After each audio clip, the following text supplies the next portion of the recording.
Welcome to Elevate Springfield, where we will dive into strategies and stories that help you rise to your full potential. Each episode, we'll talk about how you can take intentional steps to elevate your life and your business while making a meaningful impact on those around you. Along the way, we're going to bring in the change makers from our community that are already elevating. We'll bring the actionable strategies, you bring the discipline and follow through, and together we can elevate Springfield. All right, let's go, Springfield. Time to 10x your life, your business, all of it. Time to crush those goals. Time to get after it. Let's go. You are listening to the Elevate Springfield podcast. Robert Ferriell here, certified 10X coach, speaker, and mentor, here to bring you actionable strategies. You bring the discipline and follow through, and together we're going to elevate Springfield.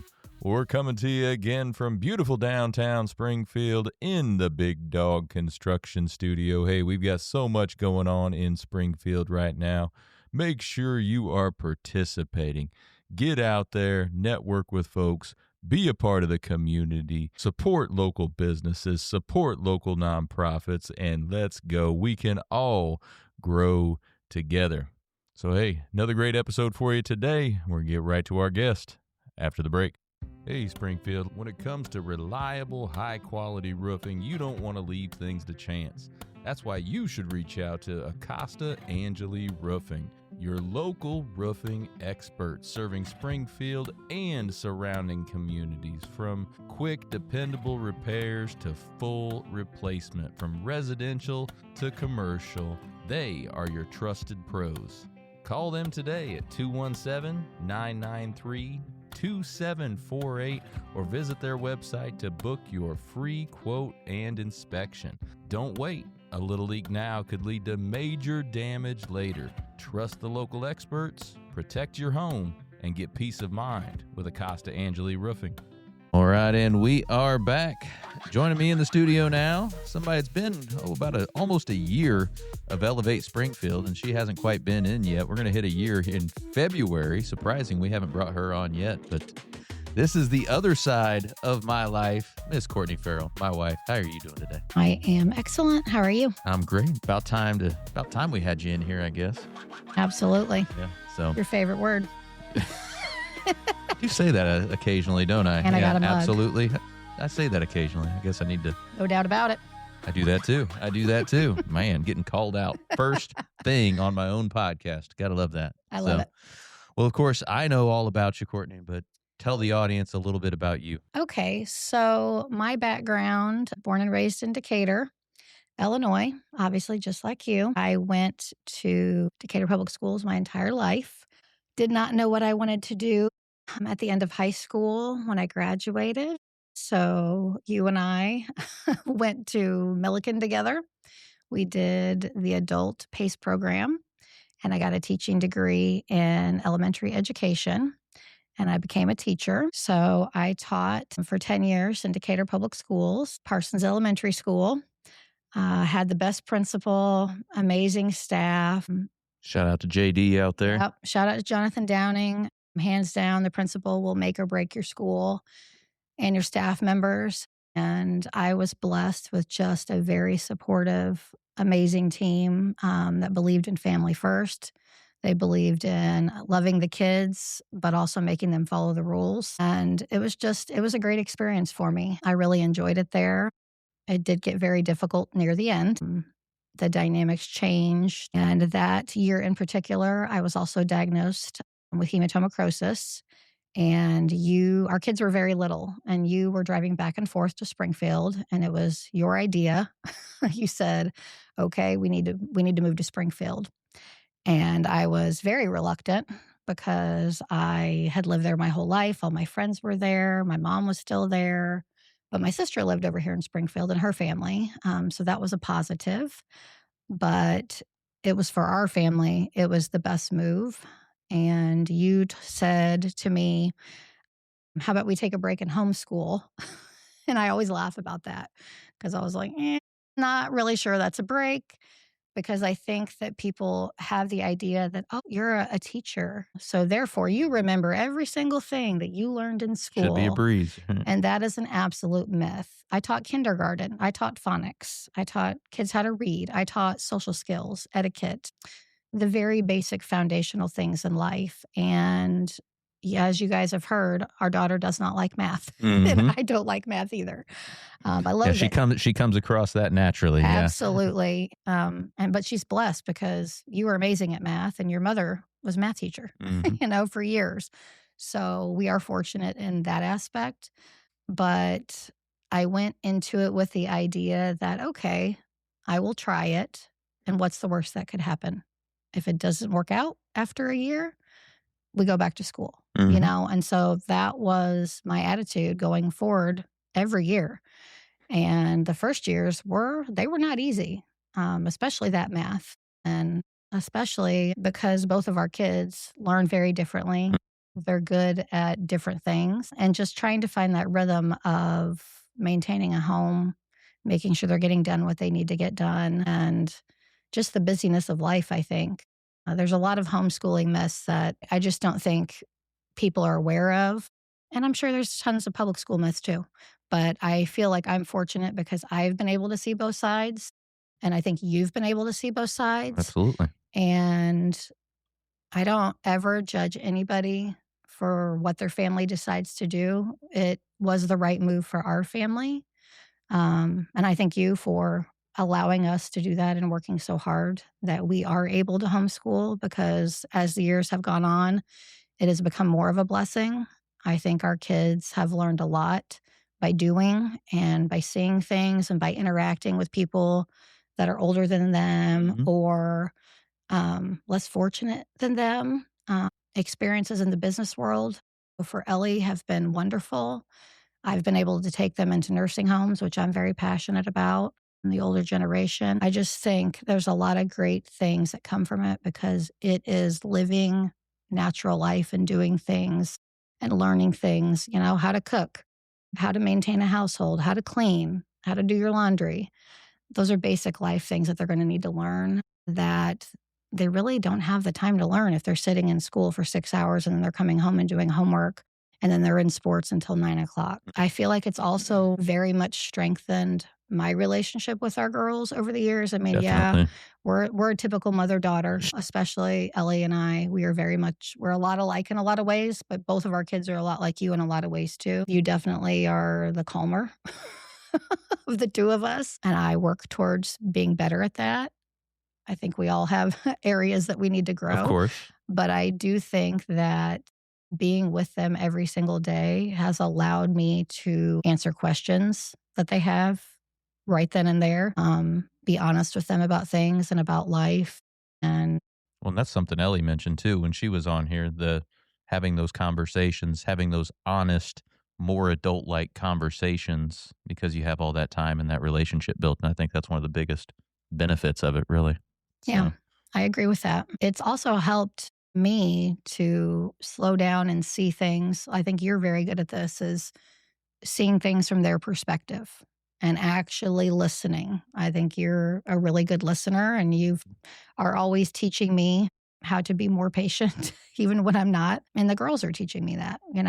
I think it's just an area where it allows us to really grow as a family and grow together and have experiences together. And they can be done with their schoolwork by lunchtime. That's always our goal. And you make it your own. I think that in the homeschool community, we all do it differently. Everybody does it differently. Some families go to classical conversations, like my sister on a Tuesday. They do a lot of memory work, which is amazing. Some families do their work all together. They could have several kids in different age groups and they do their subjects all together by a certain curriculum. Some Christian, some secular, whatever their choice is. We've done both. We started early with them mhm. with books, and we did that for a long time. And then the older that they got, they're now going to be, well, they're 12 and 15 right now, which is crazy. But Ellie really craved working independently on her own. And so you had mentioned power homeschool. And so we tried that. I mean, we tried it for a month, and I didn't think it would be right for Adeline, but she really enjoys it too. And I know some parents are like, ah, it's not homeschooling. They're on a screen. Like, I'm very much you do you. It's homeschooling in my home. Yeah, We do absolutely. writing, we do our Bible work together. If they need help, we are sitting down together doing it together. So they're never left on their own unless they're like Adeline and will continue to want to be Right. independent and Well, and the great thing about that software program too is as they've gotten older, there's areas that maybe we're not the strongest in, so they can learn those subjects on there from somebody that is strong in that absolutely. subject. So, That is so true. Ellie did American Sign Language last year and absolutely loved it. She's doing French this year, doesn't love it so much, but it also allows for career and tech ed on there. She's taken a college and career readiness. There is a health class. So, besides the 4 core subjects, they can take up to 7 subjects if they want to. So, yes, it is very diverse and it's a curriculum like anything else. If there's now a way that they're doing math that I think is a crazy way, and I can teach her the old school way to do it, that's mhm. what I'm going to do because you get the answer. The object is to get the right answer. Yeah, some of that too. Even when I'm doing math with her, sometimes the way they do it now Mhm. seems a little convoluted sometimes. And I said, well, it's easier if I just do ding, ding, ding, and there's Yes. there's your answer right there. Yes. So, Yes, absolutely. I totally feel that. When Common Core came into the picture, I was like, "No, that's really a hard pass for me. We're just gonna do it the old school way." mhm. So, No, it's been. I mean, flexibility wise, it's been huge for us because we like to travel, of course, and we can bring that schoolwork with us. Guys have come multiple times with me to different events and workshops and conferences, and the mhm. girls can do their schoolwork in the hotel room in the morning while I'm at the conference. So it's just great. Yes, that's a big blessing. Your schedule has really, I mean, we love to travel even before you had conferences for work and for 10X. That was always something that's been important to both of us. That started even right as we got married. We didn't have kids for 5 years because we wanted to travel and enjoy life together before we had kids. So I think that has seamlessly transitioned into our marriage and into our family. And we were taking our kids on trips when Adeline was like barely 3, Mm. was our first like real family vacation. And they love travel now too. They So, do. And we have it down to a science. And I think that they learn so much from that, from seeing different parts of the world and experiencing different people. The next on the list would definitely be international travel. mm, To take them somewhere internationally that would be next on my list for yeah, sure. they haven't done that yet. We've taken them all over the states, but we haven't taken them anywhere international yet. Yeah, I mean, my favorite trip for sure was Yellowstone, but that was my favorite trip as a child with my sister and my grandparents. And I just remember Ellie, oh, why do we have to go there? Why do we have to go to Wyoming? And I'm like, just wait. Mm. Just wait. It's one of the most beautiful places in the world. You will love it. And, that's all she's talked about when we got home was Jackson Hole, Yeah, going back Wyoming. to Jackson. Yep, I don't know absolutely. anybody that doesn't love Jackson Hole, Wyoming. So that's nice to see. Now, you mentioned going back to the Decatur days a little bit. I think something that potentially more schools and churches could do over here in Springfield is when you were at Parsons, you guys had a great relationship with First Christian Church and you had an after school program that Mhm. was phenomenal for the kids and I mean great for the teachers and everything as well for them to get some extra support over there. But tell us a little bit about how that program worked. Maybe a school or church will pick up that and do it over here in Springfield. Okay, so First Christian Church adopted Parsons Elementary School. And what that looked like was they would come over every Tuesday and Thursday. They would bring a bus, and teachers would recommend certain kids for this program that maybe needed extra homework help, some extra love. They would pick them up, take them to the church, and they would be there until about 6:30, about 2 hours. They would do all their homework with them, they would feed them, do some Bible studies with them, play games with them, and then they would also have their parents in once a month for dinner, and they would build relationships with their parents. And at that time, we were looking for a church.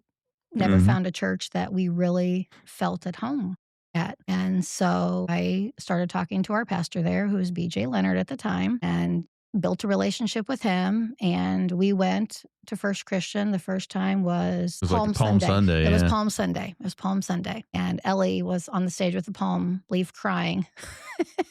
And you're like, go get her. And I'm like, she's fine. In her younger days, She's she was fine. definitely very, very shy when it comes to stuff like that. So Yes, it was, yeah, we kind of threw her to the lion's den that day, but she was fine. She's tough. She's resilient. So that was the first time we went there. And I loved the kids programming there. You know, they were amazing pouring into the families, and they were amazing pouring into the community, because not only did they have the after school program, they had a house that they purchased in what they called the block in Decatur. And BJ and Mary Leonard lived there with their 4 children.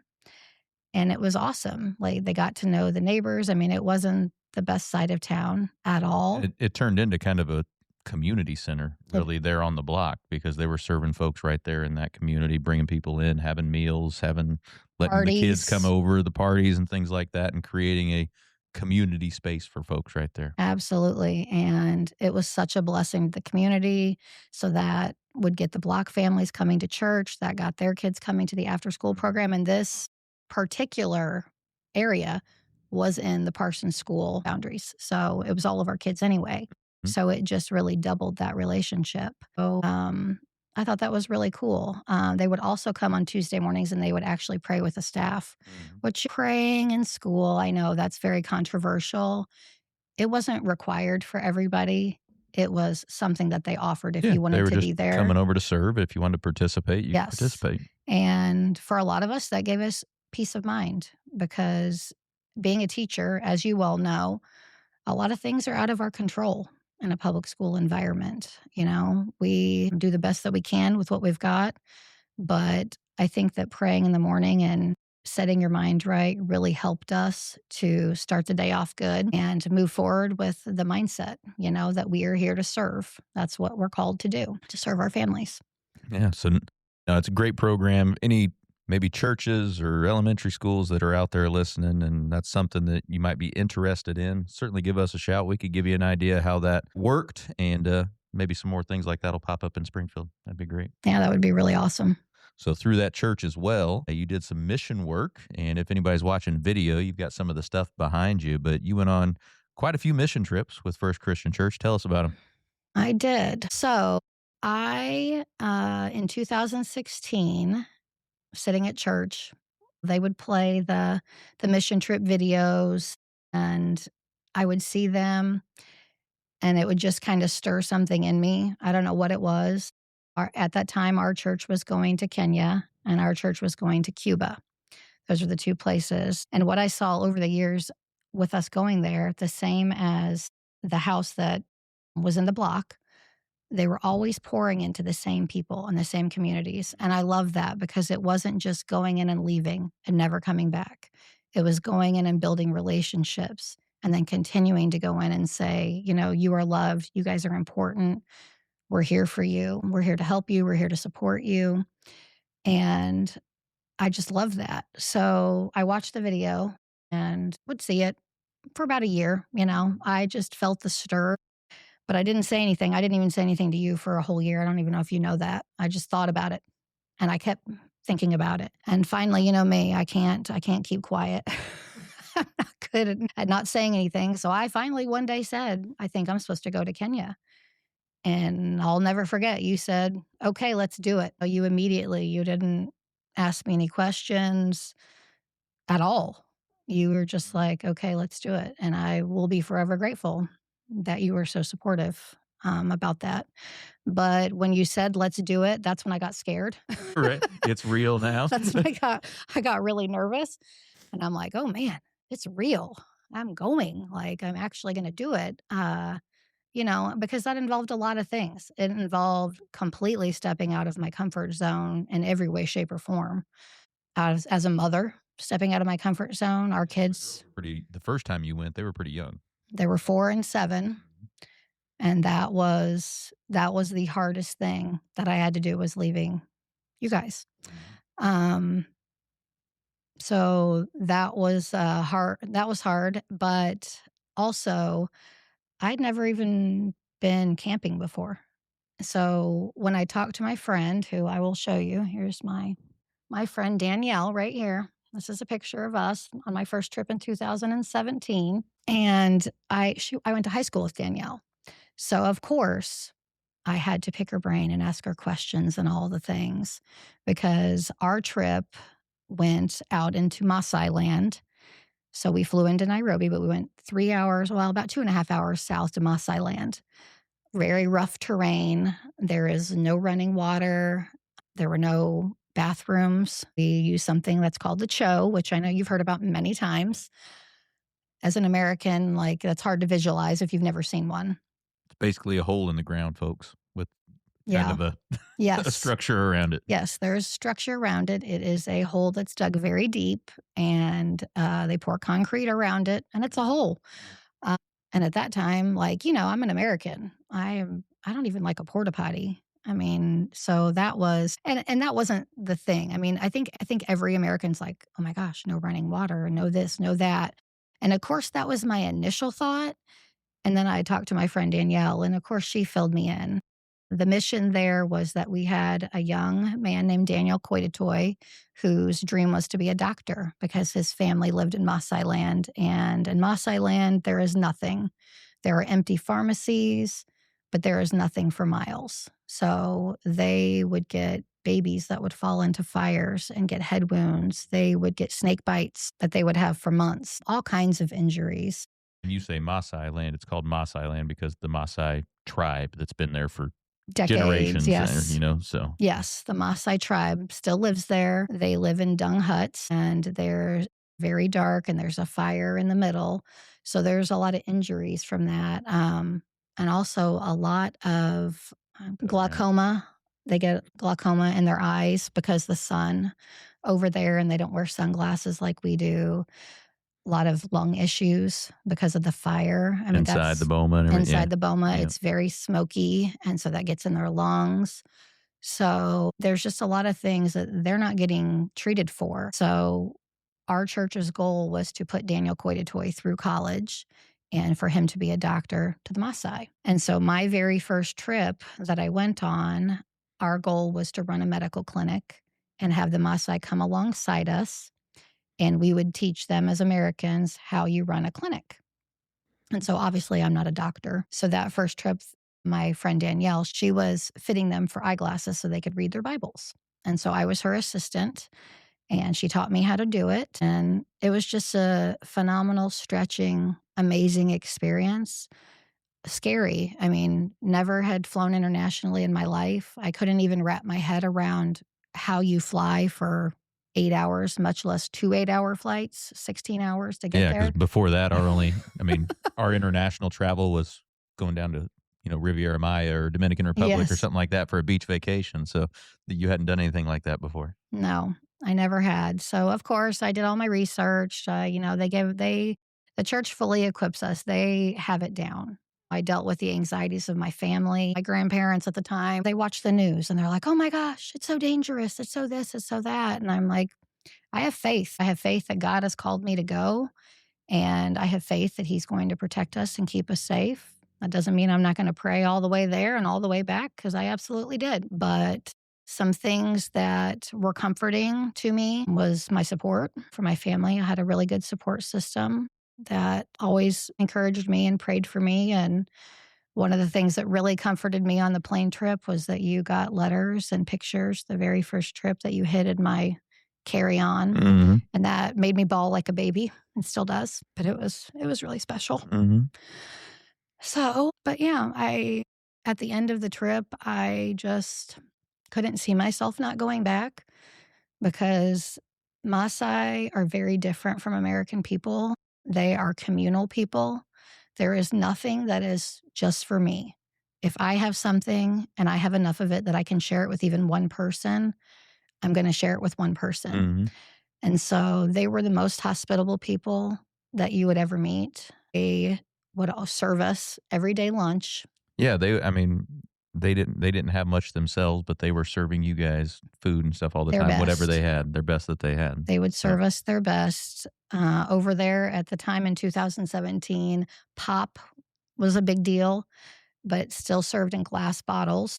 And so they would walk miles to go get these glass pop bottles for us when I didn't drink pop, but I was like, for darn sure going to drink a pop here Right. because you walked that far to get it for me. That was very kind and special. But we really built a lot of deep relationships very quickly. I mean, the trip was only 7 days, but the Maasai people love you from the beginning. There's no shield up. They're not like Americans in our sense that we are very slow sometimes to trust Yeah. people. There's no conditions. There's Yeah. just There's yeah. no conditions. And they are a really faith filled people. They really, really believe in God. They worship God. The experience going to church with them was most definitely life changing. Church for them is basically an all day event. It could be outside next to a tree and some chairs. It Mhm. could be in a beautiful church that their community just built, but they will walk for miles to church. Their worship is like no other worship that I've ever experienced. And it's just wonderful. But the funny thing is if you're a visitor in their church, you're required to get up and introduce yourself in front of the whole Mhm. church. And so the first time I'm there, I mean, I went with 22 people and we were calling ourselves like the White Circus because we had Right. so many So many of you matatus coming. and, Yeah. they're not used in Maasai land to seeing a whole bunch of tribe of white people. So that was definitely out of my comfort zone Right. too. So there were a lot of things that I was stretched on and I grew. And at the end of that trip, I knew before I even left that I wanted to go back. Yeah. Um, So after that first one, you knew you were going to go back. You ended up going back quite a few times. So how many times did you end up going? What was the next couple of trips like? So the second trip that I went back on was 2 years later. Our church in particular would send they would do a medical trip, and then the next year they would do a work trip, and they would send a completely different team to go and work on projects that were necessary at the center where we stayed in Ngata. We always stayed at the same center with the same hosts, Paul and Rose, who were amazing, took care of us the entire time. And so I went back in 2019 for my second trip. And 2019, that time in particular, we had Kenyan doctors that they were medical students. So in Kenya, it's very different in high school. When they start high school over there, number one, it's very, very expensive. They're required to wear uniforms and they are told by the government what they will be in. They do not get a choice what they want to do. So it could be, oh, you're going to the military. You're going to be a doctor. You're going to be a teacher. They don't get a choice. It's very different. So it was great that we were able to come alongside Daniel and help fulfill his dream to be a doctor. So we had medical students and nurses this time that were Kenyan, which really was amazing. My second trip, because the first trip, our translators were our drivers. Our drivers were the best of the best. They picked us up at the airport. They stayed at the center with us. They came to the clinic with us all day. And when I say center, we would get up in the morning and we would drive on very, very rough terrain for an hour and a half to get to the clinic that we were going to be at the entire day. And then we would drive back. Not a good route for anybody that has motion sickness or car sickness. No. No, absolutely. We had people that had to be in the front seat all the time. Mhm. And then we quickly learned after the first trip, okay, you need to get the patch that you put behind your ear to help with motion sickness. I was not one of those people. I could sit all the way in the back and I was fine. And it was also very, very dusty. So if you had to roll the window down, you were really taking in a lot of dust as well. But 2019 was awesome because we had actual Kenyan medical providers that knew medical knowledge. Our first trip, our drivers didn't. They could only translate. So that made it very difficult for our practitioners. So in 2019, our providers, we were just like, wow, this is amazing. So it was just awesome how we did that with the medical providers. And I think we were more efficient. We could probably see more patients. We saw a lot of patients. I don't even remember the number, but it was a lot. No, and we're talking, and they walk for miles to see you guys when you're there, and it's sometimes the only time they ever get to see anybody that has any medical training. Absolutely. And the other good thing about that is at the end of our clinic, we had a pharmacy. And so on this trip in particular, I was a teacher my whole life, so, well, not my whole life, but I'm just a busy person by nature. And I try to be organized as well. And so they moved me to the pharmacy and I loved it on that trip. I absolutely loved it. I didn't love the math of it. I quickly learned it, but I was placed in there with Kelly, who was amazing, and she was our leader, and Leanne. And Leanne has become my sister. And we just were like a well-oiled machine.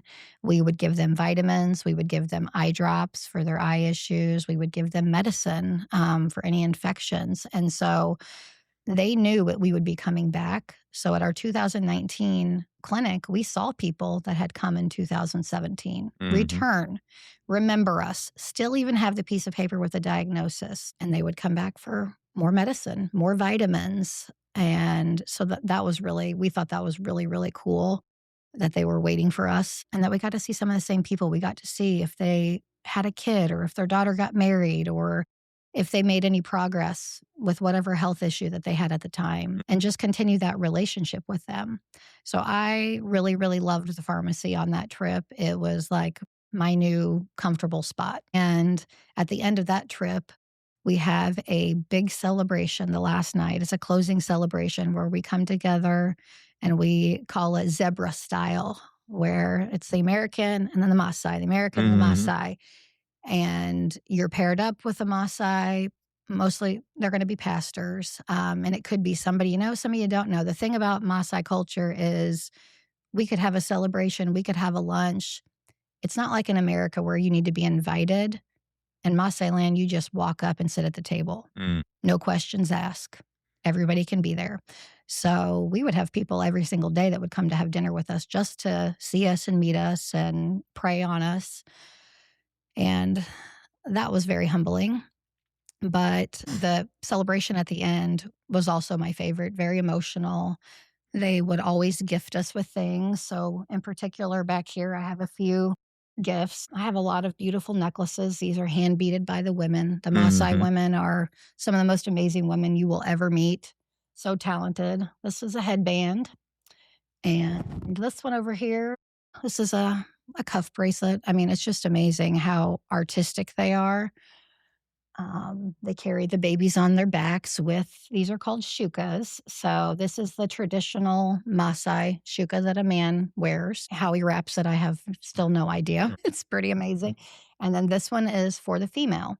So I was gifted this from my good friend Jonah. He's a medical professional there in the headband the last time that I was there. And they're just such giving people. So, I mean, to kind of bring it full circle too is, you know, you said at the beginning that the goal of the church was to make Daniel, get him through medical school and everything and pay for him to become a doctor and all that. And the final time you went, or one of the final times you went, was actually when he graduated. Yes. So I went in, it was June or July of 2019. It was in the summer. I want to say it was July. At that ending celebration that we had, Daniel announces very loudly and proudly that he's graduating. He's going to have a celebration this December. And so, of course, our team needed to send people from the church to be there for that celebration to see him graduate. Many of our team members, you know, it's not cheap to go to another country. Right. So also, a lot of our team members worked. So they had already taken their vacation time for that trip. So it was very difficult to find a team that was able to go to the celebration. And that was another instance where I was very blessed by you because you allowed me to go financially, but it was also right at Christmas that year. So that year in particular, one of the girls that was on our team, Emily, she stayed at our house and took care of our kids while you worked. And that was a huge blessing. Being able to go on that trip was very different from my other two trips because it allowed time for us to slow down over there and be more social and see other things that we had not seen before. And the celebration for his graduation was just like nothing you've ever seen. It was amazing. And there were only, I think there were maybe 6 or 7 of us that got to go. So we were in one Matatu. Our favorite driver, Jackson, he's in heaven now, but he was the best of the best. It had rained. And so we were out in Maasai land and it was very hard to get around. I mean, it was muddy. And when it gets muddy in Maasai land, your Matatu gets stuck.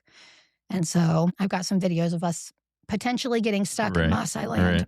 And Jackson revving it up and, you know, getting us out there. But it was just wonderful to see him graduate, and it was great to see how proud everybody was of his accomplishment. And the women there, the way that they worshiped is, I mean, everybody needs to see that once in their life. It's emotional. It's emotional to see them. They have a special dance that they do with their neck that Right. none of us American ladies Could do can. it. We still can't do it. We've Yeah. tried every single time. Still can't do it, but we'll still try. Oh, So, no. yes, 2019 was the graduation. I got home the day before Christmas Eve that year, Mhm. and then COVID came.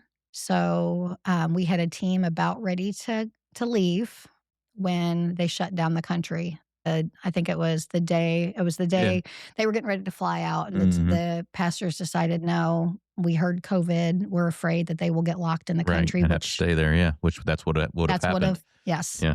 So, they didn't send a team.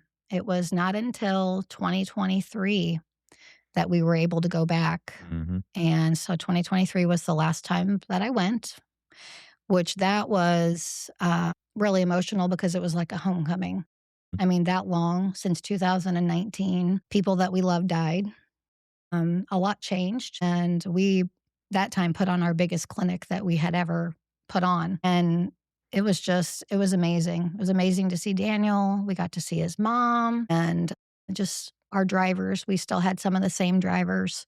We've used the same company. They Ben Rosa's who we use, same company, same drivers, and we have lost some drivers over the years, but they're family to us. You know, I have WhatsApp. Right. Yeah, So still contacting them. I still talk to Pastor Noah and my Mhm. friend Michael.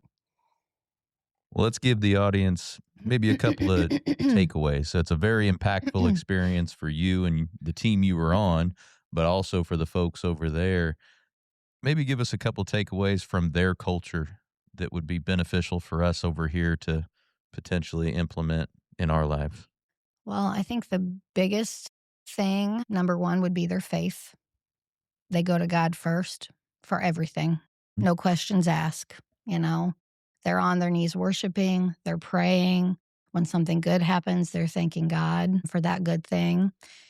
And if they're struggling, they're asking God, you know, God, please help me with this. And I think in American culture, a lot of times we are grateful for what we are given, but I do think we do forget that part about asking because we are blessed and they're blessed too. In some ways, they're a lot more blessed than we are.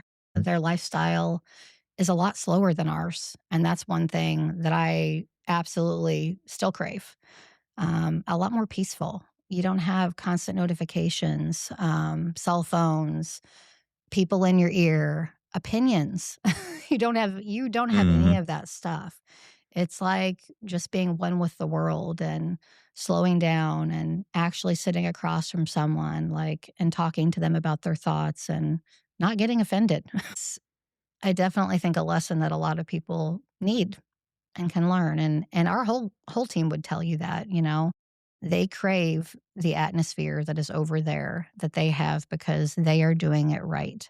It is very community based, which I think we are community based too, to a certain extent, but Americans have walls and they have a lot more barriers, I think, than Kenyans do. Kenyans are faith and love first, and those things are both very important. And any advice you could give? Maybe somebody's out there, they've thought about going on a mission trip or doing any kind of mission work and they haven't pulled the trigger on it yet or haven't done it. Any advice you could give them? We've talked about this a lot in my rooted group with my rooted group at church. I think that every person is equipped with spiritual gifts that you are given from the Holy Spirit. They're all different. It is up to you to figure out what spiritual gifts you have. And that doesn't happen overnight, that happens over time. So I've been able to look at my life and kind of realize, okay, my gifts, number one, are children. Mhm. Obviously, I was a teacher. I love children. Serve. I know that I've been called to serve. That's something that's always been on my heart and been very important, and that I really want to instill in our kids and have been instilling in them. And the other ones I would say are missions and leadership. I've been put in various leadership roles. And I think that people often ask, like, how do you know it's God talking to you? How do you know? I mean, it's different for everybody. I think it's something inside you that you feel. And for me, it was always like, I kept hearing that. I kept hearing, like, you're supposed to go to Kenya. Hmm. You're supposed to go to Kenya. So I think it's leaning into that. It's leaning into that. And yeah, be afraid. That's what I push our girls, like, be afraid, but do it anyway. That is what's going to make you grow in life. And I mean, there are some things that, like, be afraid and don't do it. I mean, I'm not saying like do everything. That's what courage is being afraid and still pushing through to Yeah. do it. And I think being honest about it, going to Africa was a very big deal for me and for our family. And being honest that you're afraid, being honest that you're unsure, but all the while working it through it, like talking to God. And there were a couple times when I was over there that I cried once on the plane. I cried once at the center when nobody Mhm. saw me. And I made sure nobody saw me because I didn't want my feelings to overshadow God's mission. And I wanted to grow in the way he was calling me to grow. I wanted to use that opportunity for growth and that, in God and in his mission and not make it about myself. So I would just say if you are feeling the call to go on a mission trip, then jump in and do it. Like, you will find a way, people will support you. There's always a way to get funding, writing sponsor letters and things like that. And there are ways that the church will help you figure it out. But also remember that it's not everybody's call, and that's okay too. Some people are called to send, some people are called to go, and some people are called to do completely different things in the church and life. I think with me, like saying leadership is one of my spiritual gifts. That's not me saying that. That has come from positions I've been put in when I didn't ask to be put in those positions. That doesn't mean I wasn't nervous about those positions. I've still been nervous, but I've still done it anyway. Mhm.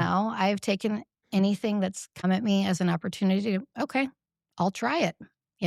I'll do it. And I know that in trying things that push me out of my comfort zone, I'm going to learn a lesson, at least one lesson that I'm going to take from it. Absolutely. No, and I'm proud of you for saying yes to all those opportunities and really making a tremendous impact here locally and abroad. So Thank kudos you. to you for that. But Thank you, babe. before we close out, I do want to touch on one thing, one way you're making an impact right here in Springfield through that homeschooling community that we have here. Probably a much larger community than most people around here think. But you do some things through Central Illinois Homeschool events. One of your gifts that you didn't mention earlier is event planning. You're pretty good at that. So we've utilized those skills through Central Illinois Homeschool to do some pretty cool stuff with the homeschool kids so they have opportunities that some public school kids have, right? So what are we doing there? Well, Central Illinois Homeschool came about from coffee with some friends and a good friend having an idea about doing a prom. And yes, event planning is something that I just can naturally do. I could like do it in my sleep. I could plan it in a day. I don't know. It's just something that I find to be easy. And so, and your gift is being a DJ. I don't know if people know that, but you're a really good DJ. And some even think you're a real DJ. You kind of are now. Yeah, I only do it for our events like that. But So, it wasn't just me. It wasn't just my idea. It was a group of women that came together and said, hey, we would like to do this for the community. And so we did. And our first dance and our first prom was very successful because we have kids come from all over Central Illinois, from Decatur, from Jacksonville, Taylorville. And so we added homecoming. And we said, well, there's never been a homeschool homecoming. Let's do it. So we did that in Clayville. And a lot of the places where we have events, they are very welcoming and they're very supportive. A sign company was very supportive. Pole Barn is very supportive. we work with, that I've worked with in a number of different realms. Yeah, have been very supportive of that endeavor. And we've had some really phenomenal events at some really cool venues right here in Springfield. So I think that part of it too, the kids being able to see those type of venues is an amazing thing. Yes. So yes, we are going to do a high school dance soon, February 28th. Yeah, got the winter ball coming up. And it's going to be at Rochester Christian Church. That is another place that is very, very supportive of us. And that's for 13 to 18-year-olds. We try to do a wider range of students because in the homeschool community, you have siblings, that are close in age, 13 and 15. And we find that those ages hang out a lot together. So we wanted to make it a bigger range. And then we are going to have prom is going to be April 24th, and it's going to be at the Ursuline Conservatory, which we're Super cool venue. very, very excited about. And we are going to be posting that link very soon for tickets. So if you have any kids that want to get out for the night, 13 to 18-year-olds, February 28th, April 24th, come out. You do have to buy a ticket in advance. We post the events on Facebook. We share them. Pass them along to any homeschooler that you know. It's one of their favorite things to do.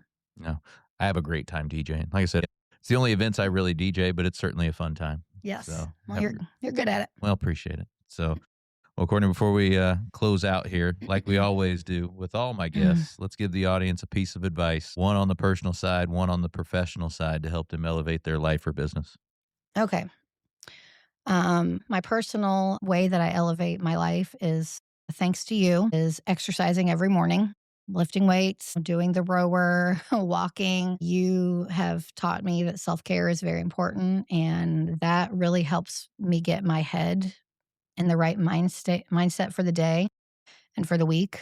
So I make sure that that is first and foremost what happens. I exercise every morning. I try to really take care of myself first. And I also don't miss church.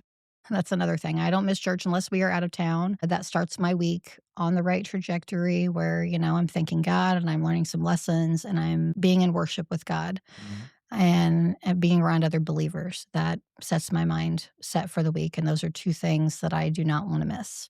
Professionally, I'm a stay-at-home mom. So that job, people can have certain misconceptions about it actually being a job, but it's a job. I'm on call 24/7, 365 days a year. There's really not a lot of breaks.